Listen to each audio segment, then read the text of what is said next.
So in this video, we're going to talk a little bit about the nervous system and the different states that the nervous system enters when it's gone into a survival mode. Why is that important? It's important because then we can get an understanding of what it is that we're feeling on the level of the nervous system. And when you can recognize the states that you're moving into, some of these would have been created a long time ago, and they can be imprinted in your nervous system as your go-to reactions and responses to external stimuli. In other words, things that are going on around you in your home, with your friends and your interactions. So I'm just going to very briefly take you through the different states so that perhaps you can start to create a dialogue with yourself, to start noticing, I'm in a little bit of this, I'm in a little bit of that. So they're always moving, they're always changing, but I'm just going to give you a brief overview on how you can recognize them as they start to come up in your daily life. So firstly, we're going to start with fight. So fight is a nervous system survival response, generally starts to happen in the amygdala, which is the part of the brain which is responsible for our survival instincts. And with fight, what we tend to see is an instant reaction, a kind of a reaction that wants to fight, essentially, a reaction that leads you to face head on what's going on, prepare yourself for battle.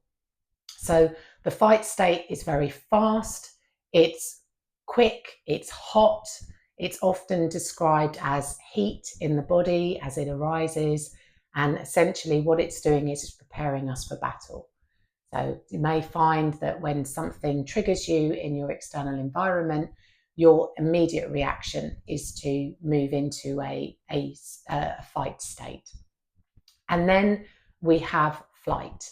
So flight is also very common. Flight is a state where, again, there can be a lot of speed, there can be heat, sweaty palms.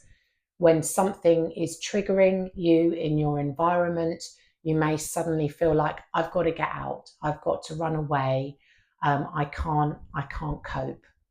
And that may be something that resonates with you, maybe a nervous system response that you know oh so well. And then we have freeze.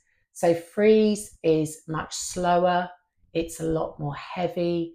A lot of people who come into my sound baths describe this feeling of being stuck and held down. And not in all cases, but in some cases, this can be a nervous system response. It's the sound showing you that your body is holding a little bit of freeze energy inside the nervous system. It's a state that you know to shut down.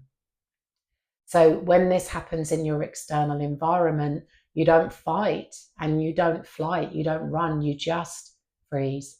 I can't cope. It's very much like the hedgehog that rolls up into a ball when it can't cope with a situation. Oh, this is too much. I'm going to freeze. I'm going to protect myself. All of these states are here to protect us.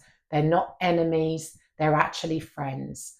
But sometimes they get activated very quickly and they can create more turbulence than safety within our environment and our relationships and our interactions.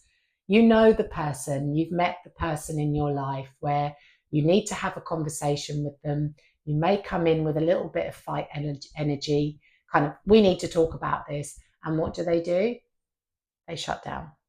They go silent. They don't want to talk. And then they may even bring a little bit of flight in there. So not only do they shut down verbally and physically, they leave the space. They walk away. It's a shutdown. So you can start to sort of get an understanding of how these states appear in your daily life. And then one that's not spoken about as much is fawn. So fawn is another form of people pleasing. It means that when I'm in situations that create stress and cortisol to rise in my body, the best thing I can do is to try to create as much safety as I possibly can. So this person's intimidating me, but I'm going to be really nice to them. I'm going to be really, really nice to them, and I'm going to fawn. I'm going to tell them how great they are and how wonderful they are. Ask them if they're okay. Do you want a cup of tea? Is there anything I can do for you? And this also is a nervous system response. It's a way to keep yourself safe. If I'm nice, then I will be treated well and fairly in return. But in a lot of cases, probably recognize that that isn't always the case. And then the last one, which we see on television and it's often laughed at, is faint. It's much more rare. Animals do it, but in normal sort of daily life, fainting is probably reserved more for perhaps witnessing an extreme incident where there's a lot of maybe blood or something that's particularly overwhelming, and the body can completely shut down and faint, hit the floor. It can also be, they often depict it on television programs where they laugh about it, where a guy is watching his wife have a child and just the sheer intensity of it makes him faint. So faint is also a survival response. It's a really important one because it keeps the body safe. And in some cases, it can be all the body can manage to cope, and it's all it can do. So we've moved through all of them: fight, flight, freeze, fawn, and faint. And what I'm going to do now is pop a few journal prompts for you just to get a sense of which ones do you feel you kind of navigate in your daily life. Which responses resonate the most with you? Fight, flight, freeze, fawn, or faint. And perhaps then we can start to create some kind of awareness into when these states arise in your daily life. So, for example, you're about to speak to your partner, you're feeling a little bit tense, you know that you're a little bit activated. What is the nervous system response that you're most likely to move into?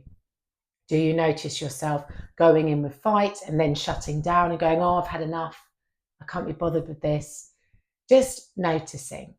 And the opposite to that is something that we call social engagement. So it's where we approach situations from an open-hearted space. So instead of going in with fight, you're going in with regulation, open to whatever the situation is there to teach you or that you can learn from, and just learning to approach life in a different state.